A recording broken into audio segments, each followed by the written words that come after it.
أعوذ بالله من الشيطان الرجيم بسم الله الرحمن الرحيم يا أيها الناس اعبدوا ربكم الذي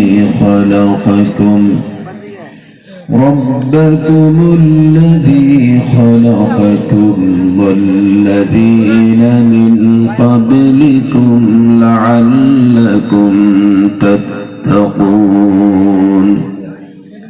وقال أيضا قد أفلح المؤمنون الذين هم في صلاتهم خاشعون.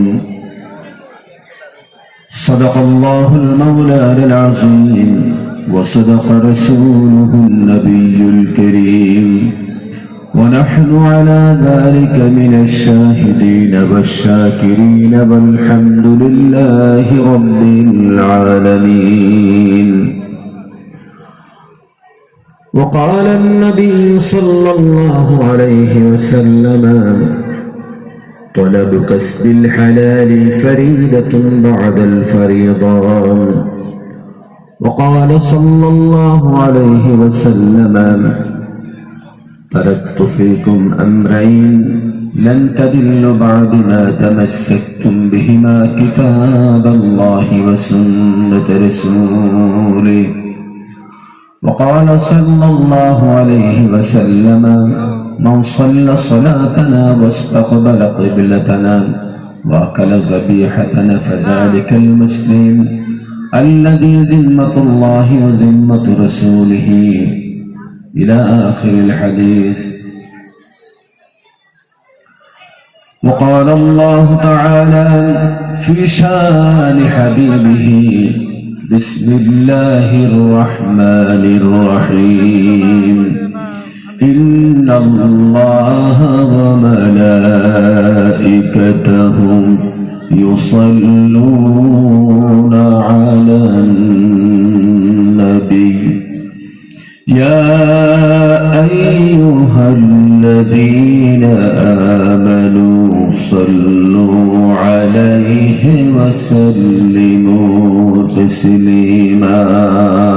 اللهم صل على سيدنا مولانا محمد وعلى آل سيدنا مولانا محمد. جمال حسن يوسف پر فقد عاشق زلیخا تھی تمہارے روئے روشن پر فدا سارے جہانی ہے. جمال دل براباشد محمد وخیال عارف باشد محمد. غریبم یا رسول اللہ غریبا ولیکن امتو تو خوش نصیبا. مسکینم یا رسول اللہ مسکینا میری آقا میری مولا نصیبا. بلغ العلا بكماله كشف الدجى بجماله حسنت جميع خصاله. صلوا عليه وآله. نور احمد نے جہاں کو جب اجالا کر دیا. نور احمد نے جہاں کو جب اجالا کر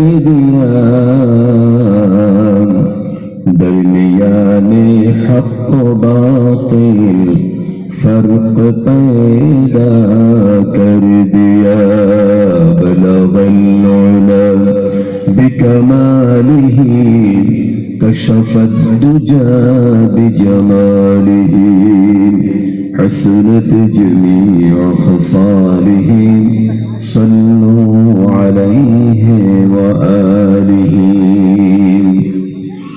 لا إله إلا الله لا إله إلا الله لا إله إلا الله لا إله إلا الله لا إله إلا الله لا إله إلا الله سبحان الله والحمد لله ولا إله إلا الله سبحان الله والحمد لله ولا إله إلا الله لا إله إلا الله محمد رسول الله صلى الله عليه وسلم হাজরিন আল্লাহ রাব্বুল আলামিনের দরবারে শুকরিয়া আদায় করছি যিনি আমাদেরকে আজকের এই মুনাব্বর মাহফিলে আসার সুযোগ করে দিয়েছেন এবং বসার সুযোগ করে দিয়েছেন এবং দিলের কিছু ফিকির করার সুযোগ করে দিয়েছেন। আমরা তার পবিত্র দরবারে সুমহান আলিশান দরবারে কালিমাত শুকর আদায় করছি। আকাশ বাতাসকে মুখরিত করে আমরা সকলে সমস্বরে বুলন্দ আওয়াজে বলছি আলহামদুলিল্লাহ। সকলে পড়ছি রব্বানা লাকাল হামদ হামদান কাসীরান তাইয়িবান মুবারাকান ফীহি। হাজরিন, এই পৃথিবীতে মানব জাতির জন্য আল্লাহ রাব্বুল ইজ্জতি ওয়াল জালাল দুই ধরনের ইলম দিয়েছেন। একটা হচ্ছে জাগতিক ইলম, যা মানুষের মস্তিষ্ক প্রসূত। আরেকটি হচ্ছে দ্বীনি ইলম, যেটা হচ্ছে সম্পূর্ণভাবে আসমান থেকে আগত। আমি যে সময় এবং যে অবস্থায় যে সময় এসে আমরা দাঁড়িয়েছি, আমি অল্প সময় আপনাদের সামনে ডিটেলস কথা বলতে পারবো না। আসুন আমরা প্রথমে জেনে নেই মানুষের অস্তিত্বটা একটু জেনে নেই। কোরআনুল কারীমের দুপ্রান্ত থেকে আমি 3টি আয়াত তেলাওয়াত করেছি। একটি আয়াতের তাফসীর করব আর বাকি 2টি আয়াতের তরজমা করব। আমরা মানুষের অস্তিত্বটা একটু জেনে নিই। এই পৃথিবীতে যত প্রাণী আছে, এই পৃথিবীতে যত প্রাণী জগৎ আছে, এই প্রাণী জগতের মধ্যে সর্বশ্রেষ্ঠ প্রাণী জগতের নাম হচ্ছে মানুষ। সর্বশ্রেষ্ঠ প্রাণী জগতের নাম বলেন মানুষ। এটা আল্লাহ পাক নিজে কোরআনুল কারীমে বলেছেন এবং মানুষকে আল্লাহ পাক খুব সুন্দর করে মর্যাদা দিয়ে বানিয়েছে। মানুষের মর্যাদা আছে না নাই বলেন? একটা দৃষ্টান্ত দেই। মানুষকে সম্মানিত মর্যাদা দিয়েছেন। আপনারা গরু পোষেন তো নাকি?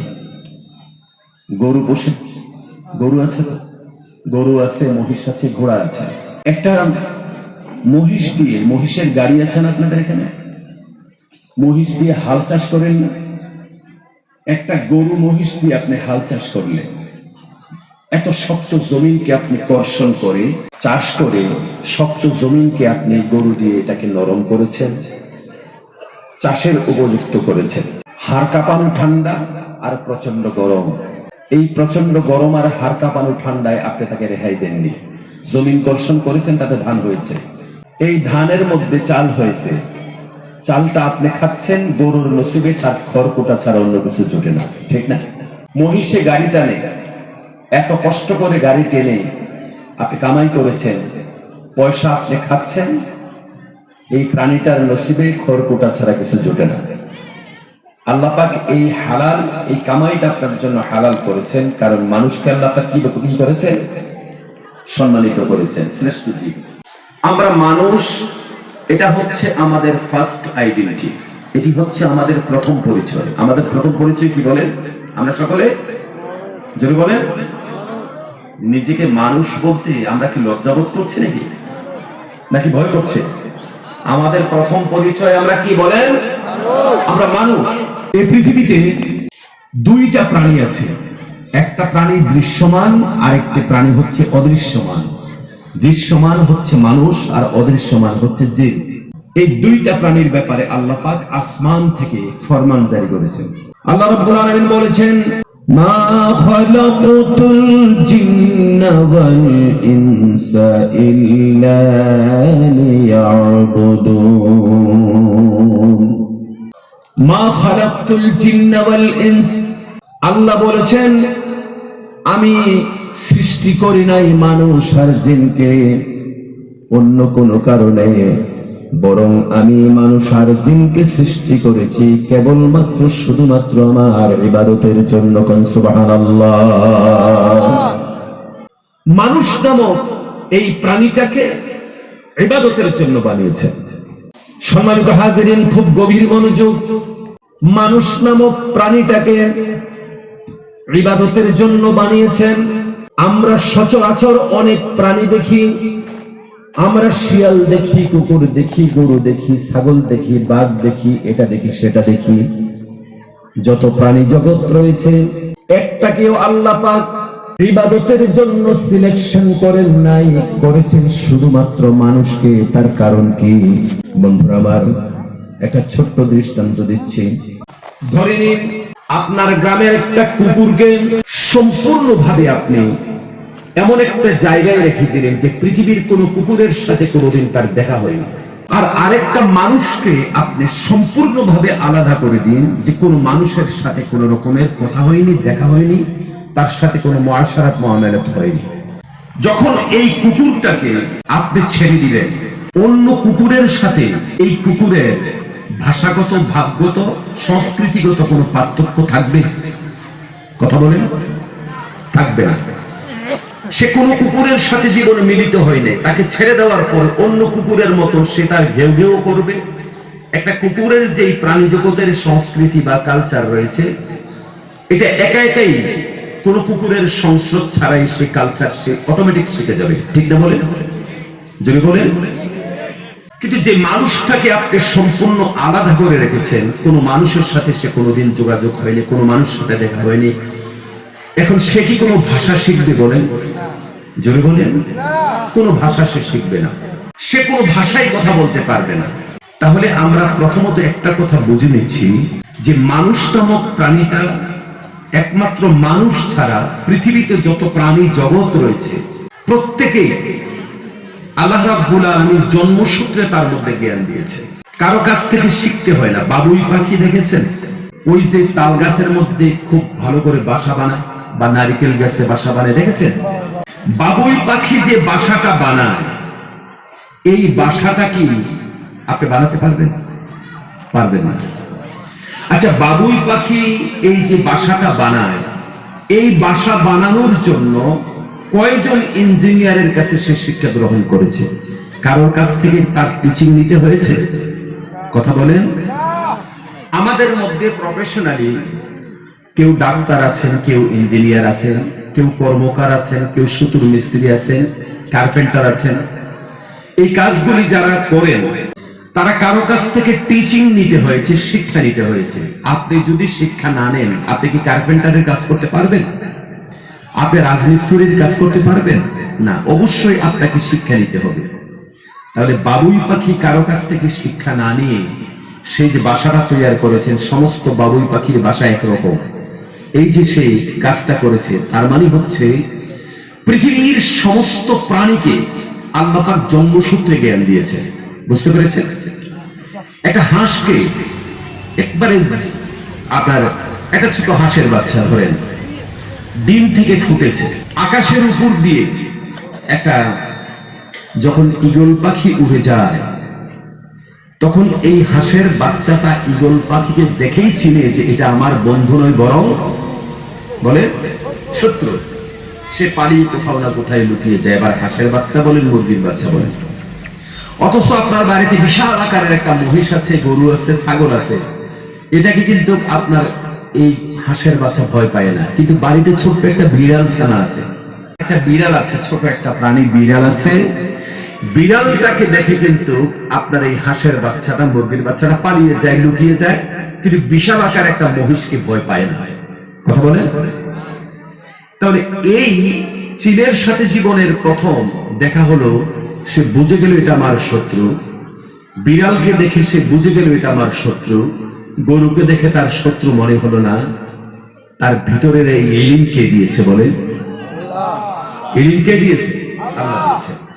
এখন দেখুন, একটা মানুষের সদ্যপ্রসূত একটা বাচ্চার সামনে যদি একটা স্বর্ণের টুকরা দেন আর একটা আগুনের আঙ্গার দেন, জ্বলন্ত কয়লা দেন, সে কি এই দুটার কোন ডিফার সে বুঝবে? পার্থক্য বুঝবে? পার্থক্য সূচিত করতে পারবে? পারবে না। বরং সে যেটাকে পাবে নিয়ে মুখে দিয়ে দেবে। তার সামনে বিষ দেন আর শরবত দেন, এই দুটার পার্থক্য সে বুঝবে, যে কোনটা খেলে সে সুস্থ হবে, ভালো থাকবে, সুস্থবান হবে, আর কোনটা খেলে মরে যাবে, পার্থক্য বুঝবে। কিন্তু এছাড়া পৃথিবীর অন্য কোনো প্রাণীকে দেখবেন না যে সে না বুঝে শুনে সে একটা কিছু খেয়েছে যেটা তার স্বাস্থ্যের জন্য ক্ষতিকর, এটা পাবেন না। তাহলে আল্লাহ রাব্বুল আলামিন কোরআন শরীফে বলেছেন, আর রহমানু আল্লামাল কুরআন খালাকাল ইনসানা আল্লামাহুল বায়ান। জোরে বলি আল্লাহু আকবার। খালাকাল ইনসানা আল্লামাহুল বায়ান, আমি মানুষ সৃষ্টি করেছি, আল্লামাহুল বায়ান, আমি তাকে বায়ান শিক্ষা দিয়েছি। বায়ানের একটি অর্থ যদিও তাফসীরে তার কোরআন শরীফ বলেছেন, কিন্তু তার ব্যাপক করতে হচ্ছে যে আমি মানুষকে প্রজ্ঞা শক্তি দিয়েছি, মানুষকে বিচার বুদ্ধির বিবেচনা আমি মানুষের মধ্যে দান করেছি। জোরে বলেন সুবহানাল্লাহ। তাহলে আপনার আমার মধ্যে কি আছে? বিবেচনা শক্তি আছে, ঠিক কিনা বলেন? জোরে বলেন। বিবেচনা শক্তি আছে। একটা ছোট্ট প্রশ্ন ছড়ে মারছি, এখানে বিভিন্ন কালচারের, বিভিন্ন বর্ণের, বিভিন্ন গোত্রের, বিভিন্ন বংশের, বিভিন্ন বাবার, বিভিন্ন মায়ের সন্তানেরা, বিভিন্ন ধর্মের মানুষেরা থাকতে পারেন। আমি জেনারেলি সবার কাছে একটা প্রশ্ন করি, এই পৃথিবীতে অসংখ্য ধর্ম পৃথিবীতে রয়েছে, আমি ব্যক্তিগতভাবে সমস্ত ধর্মকে আমি শ্রদ্ধা করি, আপনারাও শ্রদ্ধা করুন। ইসলাম সমস্ত ধর্মকে শ্রদ্ধা করতে শিখিয়েছে। সুবহানাল্লাহ বললেন না? কিন্তু একটা প্রশ্ন আমি করি, আপনি যে মুসলমান, খ্রিস্টান যেমন একটি ধর্ম, বৌদ্ধিস্ট যেমন একটি ধর্ম, আরো পৃথিবীতে যত ধর্মদেরকে আমরা চিনি, ধর্মকে চিনি, সমস্ত ধর্মের মধ্যে ইসলাম একটি ধর্ম। কথা বলেন, ঠিক না? বলো। আরে প্যার হাজরিন, খুব গভীর ভাবে লক্ষ্য করুন, এই পৃথিবীতে সমস্ত ধর্মের মধ্যে একটা ধর্মের নাম ইসলাম। এখন আপনি যে যদি একজন বৌদ্ধিস্টের কাছে বলেন আপনি কি কেমন ধর্মে আছেন, সে বলবেন আমি সত্য ধর্মের মধ্যে আছি। যদি একজন খ্রিস্টানকে বলেন, উনি বলবেন আমি সত্য ধর্মের মধ্যে রয়েছি। প্রত্যেকেই দাবি করবে আমি সত্য ধর্মের মধ্যে রয়েছি। এখন আপনাকে যদি বলি আপনি কোন ধর্মের মধ্যে রয়েছেন, আপনি কি জবাব দিবেন? বলুন, সত্য ধর্মের মধ্যে আছেন না মিথ্যা ধর্মে? সম্মানিত বন্ধুরা আমার, মানুষ যদি দিক নির্ণয়ের ক্ষেত্রে যদি মানুষ ভুল করে বসে, জীবনের সিদ্ধান্তের ক্ষেত্রে মানুষ ভুল নিতে পারে কিনা বলেন? দিক নির্ণয়ের ক্ষেত্রে যদি মানুষের দিশাভঙ্গ হতে পারে, তাহলে মানুষের জীবনের একটা সিদ্ধান্ত নেওয়ার সময় তার সিদ্ধান্তে ভুল হতে পারে কিনা বলেন? এটা একেবারেই সহজাত প্রবৃত্তি, ফান্ডামেন্টাল নেচার, যে মানুষের সিদ্ধান্ত নিলে তার সিদ্ধান্তের মধ্যে ভুল হওয়াটা স্বাভাবিক, ঠিক কিনা বলেন? সম্মানিত বন্ধুরা আমার, জীবনের সিদ্ধান্ত আসলে জীবনের মূল সিদ্ধান্ত কি খুব ভালো করে লক্ষ্য করা লাগবে। আমাদের জীবনের ডেস্টিনেশন কোথায়, আমাদের জীবনের শুরুয়াত কোথা থেকে, ডেস্টিনেশন কোথায়, ডেস্টিনেশন মানে ইন্তেহায়া। তাহলে আমাদের গন্তব্য কোথায়, জীবনের সিদ্ধান্ত কোনটা নেওয়া লাগবে জানার প্রয়োজন আছে। কেন আছে তার প্রশ্নের জবাব হচ্ছে যে আমরা এক সময় পৃথিবীতে ছিলাম না, আজকে পৃথিবীতে আছি, এমন একটি সকাল সন্ধ্যা হবে যখন আমরা পৃথিবীতে বলেন থাকবো না। যখন আমরা পৃথিবীতে ছিলাম না তখন আমাদের অস্তিত্ব কোথায় ছিল, আর যখন আমরা পৃথিবীতে থাকবো না তখন আমাদের অস্তিত্ব কোথায় থাকবে। আর এখন যখন পৃথিবীতে আমরা সগৌরবে অস্তিত্বে দাঁড়িয়েছি, আমরা কার জায়গায় দাঁড়িয়েছি? একটা প্রশ্ন, বুঝেছেন? সম্মানিত হাজেরিন, আমরা আমাদের জীবনের সিদ্ধান্ত নিতে ভুল হয়ে যেতে পারে। এমন সিদ্ধান্ত পৃথিবীর আমি এবং আপনি, আমরা আমার মতন সাধারণ মানুষ তো ভুল হতেই পারে, বড় বড় মানুষের জীবনের সিদ্ধান্তের মধ্যেও ভুল হয়ে যায়, ঠিক কিনা বলেন? সম্মানিত হাজেরিন, যেমন পৃথিবীর আকাশ বিজ্ঞান প্রথম তারা গবেষণা করে বলেছেন যে এটা হচ্ছে সূর্য, এই হচ্ছে পৃথিবীর, সূর্য এক জায়গায় দাঁড়িয়ে আছে আর পৃথিবী ঘুরছে। আবার বিজ্ঞান বলেছে না, সূর্য ঘুরছে, পৃথিবী স্থির রয়েছে। আবার বিভিন্ন ধর্মগ্রন্থের মধ্যে এমন কথা রয়েছে যে বাসুকী দেবতা তার সহস্র ফণার উপরে সূর্যকে মাথায় নিয়ে পশ্চিম আকাশের মধ্যে অস্তমিত করিয়ে দিচ্ছেন। এইভাবে মানুষের জীবনের বক্তব্যের মধ্যে ভুল ধরা পড়েছে। আজকের দিনে বিজ্ঞান যখন একটু ম্যাচিউরড হয়েছে, বিজ্ঞান একটা সিদ্ধান্তে এসেছে যে আসলে সূর্য ঘুরে, পৃথিবীও ঘুরে, activities is life, inactivities is death. মহাশূন্যে যারা আছে সবাই ঘুরে বেড়াচ্ছে, বিজ্ঞান আজকে এই কথা বলেছেন। কিন্তু ১৫০০ বছর পূর্বে এমন একটা কিতাবের মধ্যে কথাটা বলা হলো, যেই কিতাবটা মূর্খদের উপরে নাজিল হয়েছে। কার উপরে নাজিল হয়েছে? কথা বলতে হবে। কিতাবটা কি শিক্ষিত মানুষের উপরে নাজিল হয়েছে না মূর্খদের উপরে নাজিল হয়েছে? মূর্খদের উপরে। সেই সভ্যতার মধ্যে গ্রিক সভ্যতা ছিল প্রায় ৫০০-৫৫০ বছর পূর্বে প্রতিষ্ঠিত সভ্যতার নাম হচ্ছে গ্রিক সভ্যতা।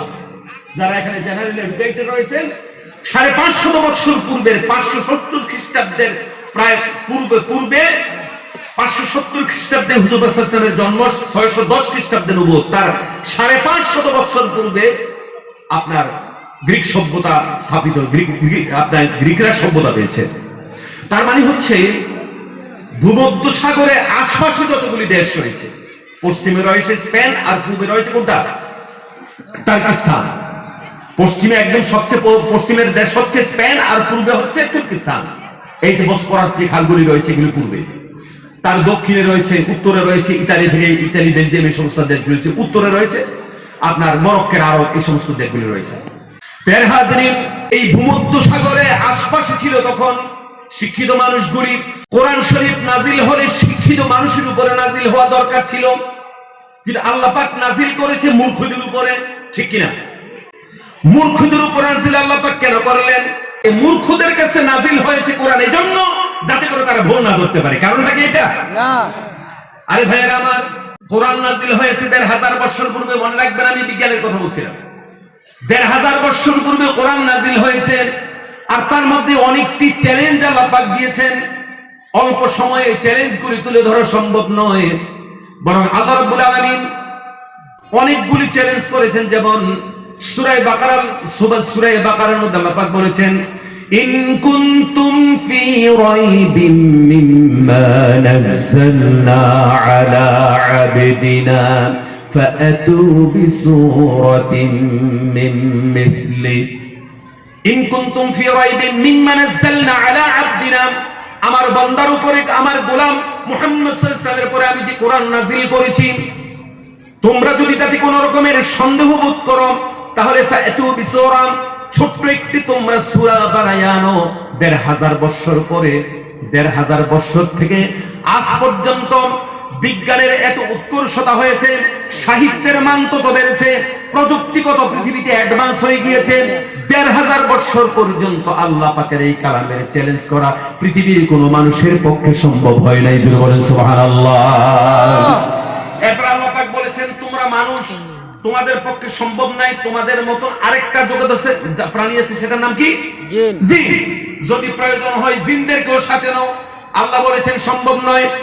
قل لئن اجتمعت الإنس والجن على أن يأتوا بمثل هذا القرآن লা ইয়াতুনা বিমিথলিহি ওয়ালাউ কানা বা'দুহুম লিবা'দিন যাহিরা।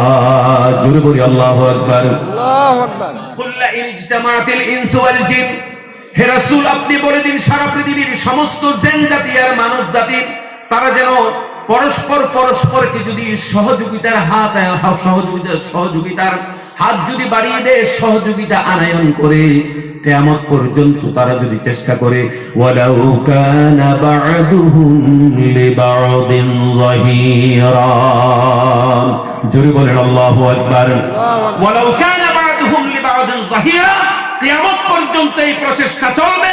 পৃথিবীর কোন মানুষের পক্ষে, জিন এবং মানুষের পক্ষে তার এই রকমের কোরআন লেখা সম্ভব নয়। সুবহানাল্লাহ পড়েন। সুবহানাল্লাহ। সম্মানিত হাজিরিন, এরপর আল্লাহ পাক আরো অনেক কথা বলেছেন, আফালা ইয়াতাদাব্বারুনাল কুরআন ওয়ালাউ কানা মিন ইনদি গায়রিল্লাহি লাওয়াজাদু ফীহি ইখতিলাফান কাসীরা। এত বড় বিশাল বড় একটা কিতাব, এই কিতাবটার পর্যায়ক্রমে কত কথা রয়েছে, দুনিয়ার সমস্ত কথা তার মধ্যে রয়েছে। অথচ আল্লাহ পাক বলছেন যে তার মধ্যে কোনো ইখতিলাফান কাসীরা, যেটা আল্লাহর তরফ থেকে না আসলে তাহলে এক কথা আরেক কথার সাথে মিল পাওয়া যেত না। তাহলে আল্লাহ পাক এই চ্যালেঞ্জগুলি করেছেন ১৫০০ বছর আগে। ১৫০০ বছর পর্যন্ত তার চ্যালেঞ্জের মোকাবিলা কেউ করতে পেরেছে? কথা বলেন। আর কিয়ামত পর্যন্ত পারবে? পারবে না। তাহলে এটা হচ্ছে আসমানি একটি গ্রন্থ, এবং সেটা সরাসরি যে কথা দিয়ে শুরু করেছি যে ইলম হচ্ছে পৃথিবীতে কয় রকম, একটা হচ্ছে আসমানি ইলম, আরেকটা হচ্ছে মানুষের মস্তিষ্ক প্রসূত ইলম। বুঝে আসছে? প্যারে হাজিরিন, ছোট্ট একটা কথা বলি, আমাদেরকে সব সময় ধোঁকা দেখে শয়তান। কে দেয়? শয়তান। শয়তান যেদিন প্রথম শয়তান হয়েছে তাকে ধোঁকা দিয়েছে কে? আমাদেরকে ধোঁকা দিচ্ছে, প্রবঞ্চিত করছে শয়তান। কিন্তু শয়তান যেদিন প্রথম শয়তান হয়েছে, শয়তানকে কে ধোঁকা দিয়েছে বলে? শয়তানকে ধোঁকা দিয়েছে তার শিক্ষা। কে দিয়েছে? তার এডুকেশন। শয়তানকে ধোঁকা দিয়েছে তার শিক্ষা, তার এডুকেশন তাকে ধোঁকা দিয়েছে। কারণ শয়তান কিন্তু মূর্খ ছিল না, ঠিক না? মুআল্লিমুল মালাইকা, মুআল্লিমুল মালাইকা, ফেরেশতাদের শিক্ষক ছিল শয়তান, ঠিক কিনা বলেন? এবার যুক্তিতে আসে। আল্লাহ বলছেন ওয়াকুলনা লিল মালাইকাতি ইসজুদু লিআদামা ফাসাজাদু। ওয়াকুলনা লিল মালাইকা, আল্লাহ পাক ফেরেশতাদের জন্য বলেছেন উসজুদু, তোমরা সিজদা দাও আদমকে, আদমের জন্য সিজদা দাও। ফাসাজাদু, ফেরেশতারা সিজদা দিয়েছে, ইল্লা ইবলিস, শয়তান দেয়নি। শয়তান বলল যে আল্লাহ আপনি যে বলেছেন, শয়তানকে আল্লাহ বলছেন যে তুই কেন সিজদা দিলি না? বলছেন আপনি অবৈজ্ঞানিক একটা কথা বলেছেন। কি বলেছেন? অবৈজ্ঞানিক কথা বলেছেন, যুক্তি পেশ করেছে শয়তান। এবার দেখেন তার যুক্তিটা কত সুন্দর যুক্তি, দেখেন যে খালাকানি মিন নার ওয়া খালাকতাহু মিন তিন। এখন যদি আগুন জ্বালিয়ে দেন কাগজটার মধ্যে, আগুন কি উপরে যাবে না নিচে যাবে? কথা বলেন না আপনারা? উপরে যাবে। আর এক মুষ্টি মাটি যদি ছেড়ে দেন, মাটি কি উপরে যাবে না নিচে যাবে? নিচে যাবে।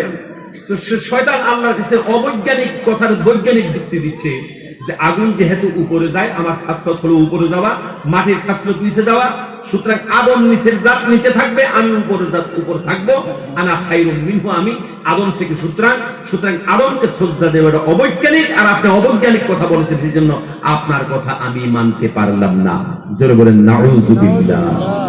এবার আল্লাহ কি বলেছেন? You are get out from my territory, তুই আমার সীমানা থেকে বেরিয়ে যা। ফা ইন্নাকা রাজিম, রাজিম শব্দটা কত শক্ত উলামায়ে কেরামগণ জানেন, চির অভিশপ্ত আল্লাহ পাক করে দিয়েছে।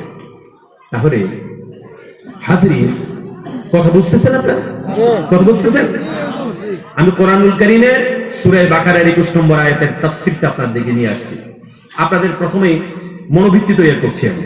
তাহলে গ্রিক সভ্যতার উপরে যদি কোরআন নাযিল হতো, কোরআনুল কারীমের আরেকটা কথা শুনেন, যে মানুষ ঈমানদার হওয়ার জন্য তার শিক্ষিত হওয়া দরকার নেই। ঈমানদারের জন্য যদি শিক্ষা দরকার ছিল, ঈমানের জন্য যদি শিক্ষা দরকার ছিল, তাহলে পৃথিবীর শিক্ষিত কোনো মানুষ বেঈমান থাকতো না, ঠিক না? পৃথিবীর কোন শিক্ষিত এডুকেটেড যারা রয়েছেন তারা কখনো বেঈমান থাকতো না। হ্যাঁ, পৃথিবীতে শিক্ষিত মানুষের মধ্যে যারা ঈমানদার আছেন তারা অবশ্যই তাদের মর্যাদা যথেষ্ট উঁচু রয়েছে। কিন্তু শিক্ষা, ঈমানের জন্য শিক্ষা দরকার। ঈমানের জন্য একটা ভালো কলব দরকার। কি দরকার? এই জন্য সূরা বাকারায় আল্লাহ রাব্বুল আলামিন বলেছেন আল্লাযীনা ইউমিনুনা বিল গায়ব, এরপর আবার বলেছেন খাতামাল্লাহু আলা কুলুবিহিম ওয়া আলা সামিইহিম ওয়া আলা আবসারিহিম গিশাওয়া। আল্লাহু আকবার বলে। রাত অনেক হয়েছে, আপনাদের প্রথমে বলেছি যে ডিটেইলস কথা আপনাদের সামনে বলতে পারতাম না। তো খাতামাল্লাহু আলা কুলুবিহিম, যাদের কলবের মধ্যে আল্লাহ পাক মোহর মেরে দিয়েছেন, তাদের কান যেটা রয়েছে, বাহ্যিক কান যেটা, ওয়ালাকাদ যারা'না লি জাহান্নামা কাসীরাম মিনাল জিন্নি ওয়াল ইনস লাহুম কুলুবুন লা ইয়াফকাহুনা বিহা। এরপর আল্লাহ পাক বলেছেন ওয়ালাহুম আযানুন লা ইয়াসমাউনা বিহা ওয়ালাহুম আ'য়ুনুন লা ইউবসিরুনা বিহা। চক্ষু দিয়েছে, চক্ষু দিয়ে তারা দেখে না, কান দিয়ে শোনে না, এই কলব দিয়েছে, এটা দিয়ে তারা আমাকে স্মরণ করে। তাহলে হাসরিন, কলব হচ্ছে the vital point of human body, এটা মানুষের বডি ভাইটাল পয়েন্ট এটা। এখন কলব যাদের সুস্থ আছে, সে শিক্ষিতও হতে পারে, শিক্ষিত নাও হতে পারে।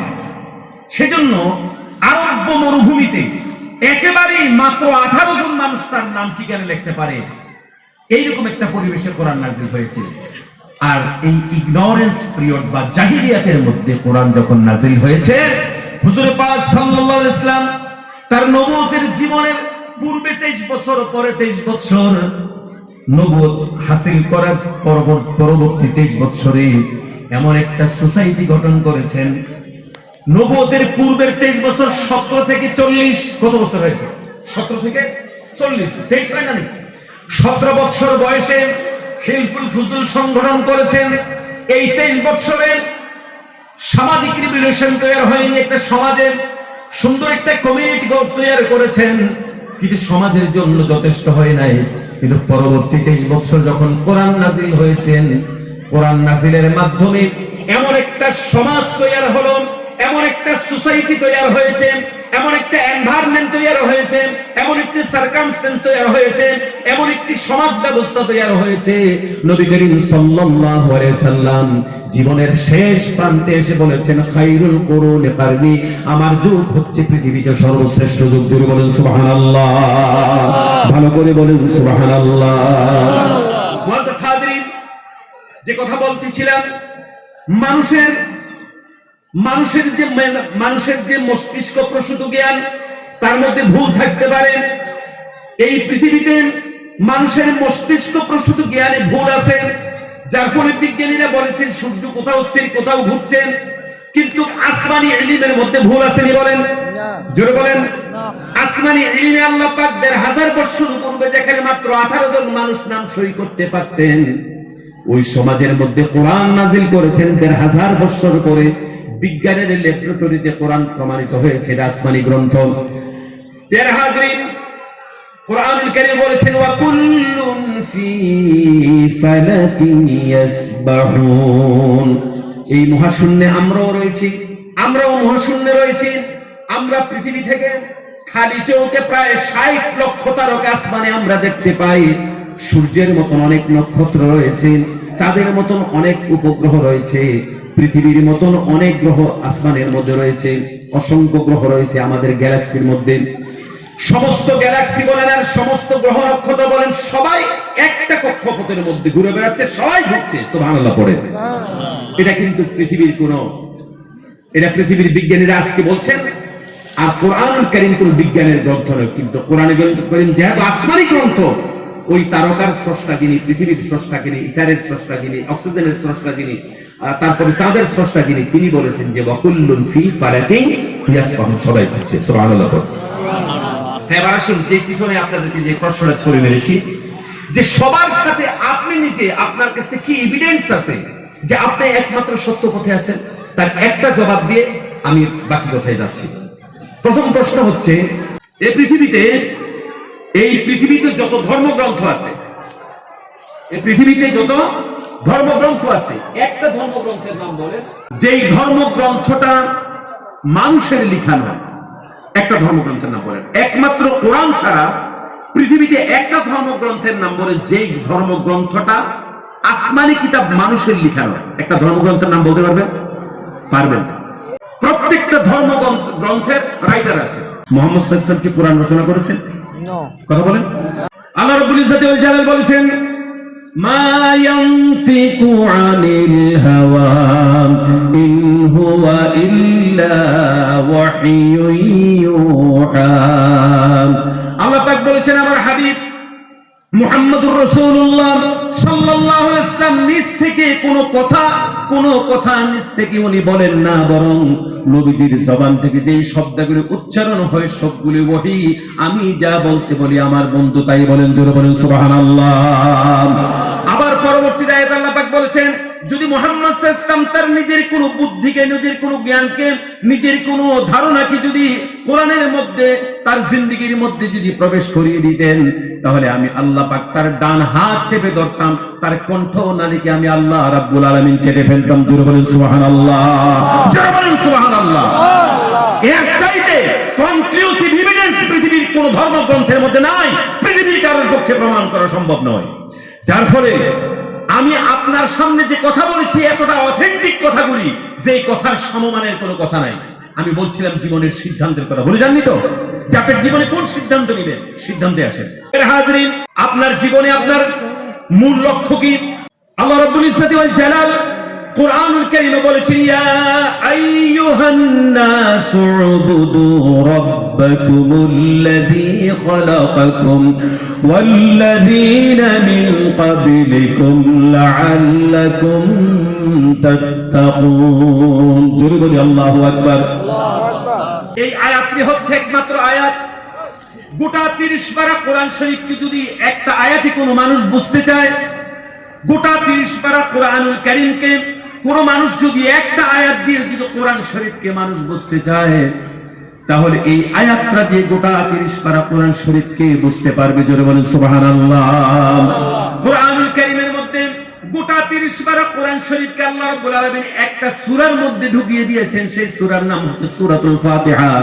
আর গোটা কোরআন শরীফের সম্পূর্ণ মেসেজ যদি কোনো মানুষ বুঝতে চায়, তাহলে সম্পূর্ণ মেসেজের মূল সাবস্টেন্স, মূল সারাংশ আল্লাহ পাক এই আয়াতের মধ্যে ঢুকিয়ে দিয়েছেন। জোরে বলেন সুবহানাল্লাহ। এবার দেখেন ইয়া আইয়ুহান নাস, আমাদের প্রথম পরিচয় কি বলেছি? আমরা মানুষ। মানুষ, আমরা সকলে মানুষ। এখন আমরা যদি মানুষ হই, এখানে পৃথিবীতে যত ধর্ম বর্ণ আজকে পৃথিবী তৈরি হয়েছে, সমস্ত মানুষের জন্য আল্লাহ বলছেন ইয়া আইয়ুহান নাস। কারণ কোরআনের টার্গেট হচ্ছে মানুষ, কোরআনের টার্গেট মানুষ। ইয়া আইয়ুহান নাস, হে দুনিয়ার সব মানুষ। এমন ভাবে আল্লাহ পাক বলেছেন দুনিয়ার সব মানুষ। এজন্য আমি দাওয়াত করছি, আপনি খ্রিস্টান হোক, বৌদ্ধ হন, যে কোনো বর্ণের যে কোনো ধর্মের মানুষ হন, কোরআনের এই কথা আপনি নিতে পারেন, কথা আপনি শুনতে পারেন। আমি কিন্তু একবারও বলি নেই হে মুসলমানেরা, আমার খেতাবের মধ্যে আমি মুসলমান বলি নেই, সমস্ত মানুষকে খেতাব করে বলছি। আল্লাহ বলেছেন সমস্ত মানুষকে খেতাব করে, আমিও খেতাব করে বললাম সমস্ত মানুষ।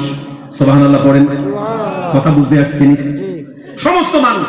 এবার আপনি তেলি হতে পারেন, ধোপা হতে পারেন, চন্ডাল হতে পারেন, মুসি হতে পারেন, সুইপার হতে পারেন, চৌধুরী হতে পারেন, যে কোনো ধর্মের হতে পারেন, যে কোনো কালচারের হতে পারেন, যে কোনো দেশের হতে পারেন, যে কোনো সোসাইটির হতে পারেন। সমস্ত মানুষের প্রতি খেতাব। আল্লাহ বলেছেন হে দুনিয়ার সব মানুষ, উবুদু রাব্বাকুম, তোমরা ইবাদত করো রবে। এখন প্রশ্ন হচ্ছে ইবাদত মানে কি? ইবাদত কেন করো? ইবাদত মানে কি? ইবাদত কেন করো? একটা প্রশ্ন। ইবাদত কেন করো? তার কারণ হচ্ছে আল্লাহ পাক যে মানুষ নামক প্রাণীটা সৃষ্টি করেছেন, মানুষ নামক যেই প্রাণীটা আল্লাহ পাক সৃষ্টি করেছেন, এই মানুষ নামক প্রাণীটার মধ্যে আল্লাহ পাক একটা খাসলত দিয়েছেন। মানুষের একটা মূল খাসলত হচ্ছে এই যে আল্লাহ পাক যখন মানুষকে বানিয়েছেন, প্রত্যেকটা মানুষকে একটা খাসলত দিয়েছেন, যেটা আমাদের সকলের মধ্যে খাসলত আছে। সেটা হলো এই কারো না কারোর সামনে মাথা নত করা। বুঝে আসছে? আমাদের সকলের কাছে কারো না কারো কাছে নিজের দুর্বলতা জাহির করা, নিজের মাথা নত করা। এবার সেটা গাছ হতে পারে, মাছ হতে পারে, মূর্তি হতে পারে, তারপরে পাথর হতে পারে, আকাশের সূর্য হতে পারে, চাঁদ হতে পারে, যাকে কারো না কারো কাছে মাথা নত করে। সেই জন্য আমরা দেখি গাছের পূজারি আছে, মূর্তি পূজারি আছে, তারপরে মাছ পূজারি আছে, কচ্ছপ পূজারি আছে, পাহাড় পূজারি আছে, পাথর পূজারি আছে, আছে কিনা নাই বলে? যেহেতু আমাদের মধ্যে এই ফিতরাত নেচার, ফান্ডামেন্টাল নেচার আছে যে আমরা কারো না কারো কাছে মাথা নত করতে হবে। এখন প্রশ্ন হচ্ছে আপনি মাথা নত কার কাছে করবেন? আমি মুসলমান হিসাবে আপনাকে বলি, এজ এ ম্যান হিসেবে আমি বলছি, এজ এ মানুষ হিসেবে বলছি, আপনি কার কাছে মাথা নত করবেন? এক সেকেন্ডের জন্য আমরা কোনো ধর্মের মানুষ না, ধরেনি আমার কোনো ধর্মের মানুষ না, আমাদের পরিচয় হচ্ছে মানুষ, কোন ধর্মের না। এখন আমি যে প্রশ্ন করলাম এজ এ মানুষ হিসেবে, যে আপনি যে মাথা নত করার খাসলত আপনাকে দিয়েছে, আপনি মাথা নত করবেনই, কার কাছে করবেন? আপনি তার কাছেই মাথা নত করা লাগবে যেটা যুক্তিসঙ্গত, যে যুক্তিসঙ্গত জায়গার মধ্যেই আপনি মাথা নত করা লাগবে। অযুক্তিসঙ্গত কোনো জায়গায় মাথা নত করা চলবে না। আমাদের জীবন নদীর পানির চাইতেও আরো স্রোতময়, আরো গতিময়, ঠিক না? আমি যদি একটা দিশাভঙ্গ হয়ে এখান থেকে সেখানে গেলে যদি আমার দিশাভঙ্গ হয়ে যেতে পারে, সেজন্য আমার জীবনের ছোট্ট একটা জীবনে সিদ্ধান্ত নিতে গেলে ভুল হয়ে যেতে পারে। বিজ্ঞান সিদ্ধান্ত ভুল করেছে, 100 বৎসর পরে সিদ্ধান্ত শুধরে নিয়েছে। আমার জীবনে তো আমি 100 বৎসর পাবো না, 1000 বৎসর পাবো না। আমি আমার জীবনের মূল সিদ্ধান্ত আসতে কোথায় মাথা নত করবো, এই সিদ্ধান্তে আসতে গেলে আমার 1000 বৎসর চলে যেতে পারে, ঠিক কিনা বলে? 1000 বৎসর চলে যেতে পারে। সেজন্য আল্লাহ পাক পৃথিবীর কোন প্রাণী জগৎকে, পৃথিবীর মধ্যে যত প্রাণী জগৎ আছে, এই প্রাণী জগতের মধ্যে মানুষ নামক প্রাণী জগতের জন্য ইলমের আলাদা ব্যবস্থা করেছেন। আর মানুষ ছাড়া যত প্রাণী আছে সকলকে জন্মসূত্রে তার ডিমের মধ্যেই সেই শিক্ষার উপাদান দিয়েছেন, ঠিক কিনা জোরে বলেন? ঠিক কিনা জোরে বলেন? যার ফলে জন্মের দিন হাঁসের বাচ্চাও বোঝে তার পায়ের মধ্যে কি আছে, কুদরতের বইটা আছে, ঠিক না বলেন? ছোট্ট এই মুরগি ছাড়া সময় মাত্র ডিম থেকে ফুটেছে, আকাশের ঈগল জীবনের প্রথম দেখেই বুঝে ফেলেছে এটা আমার শত্রু, আমার বন্ধু না, ঠিক কিনা বলেন? মানুষ কিন্তু বুঝে না, মানুষের বাচ্চা বুঝে না আগুন কোনটা পানি কোনটা, সে বুঝতে বুঝতে 5-7 বছর লাগে। মানুষ আর মানুষের সন্তান তার ভাষা শিখতে 2 থেকে 3 বছর লাগে, ভাষা শিখতে 2-3 বছর লাগে। মানুষের সন্তান ভাষা শিখতে 2 থেকে 3 বছর লাগে। আর এই ভাষাটা শিখার পরে প্রয়োগটা কোথায় করতে হবে, এই প্রয়োগটা শিখতে তার সারা জীবন লেগে যায়, ঠিক না? ভাষা শিখতে কত বছর লাগে? 3 বছর। ভাষা শিখতে লাগে তার 3 বছর। আর এই ভাষাটা কোন জায়গায় কোন ক্ষেত্রে কিভাবে প্রয়োগ করতে হবে এটা শিখতে তার 100 বছর জীবন, তার সারা জীবন চলে যায় যে আসলে কোথায় ভাষাটা প্রয়োগ করতে হবে। এরপরও মানুষ সঠিকভাবে তার ভাষা প্রয়োগ করতে পারে না, ঠিক কিনা বলেন? এখন দেখুন, আল্লাহ রাব্বুল ইজ্জত ওয়াল জালাল মানুষ নামক প্রাণীটার জন্য একটা ইলমের ব্যবস্থা করেছেন। আর এই ইলম হচ্ছে এই যে তোমার জীবনের সর্বপ্রথম ইলম তুমি ধারণ করো, এই যে তোমার অস্তিত্ব কোথায়, তোমার অস্তিত্বের মূল অরিজিন কি, তোমার অরিজিন কি, তুমি সেটা জানো।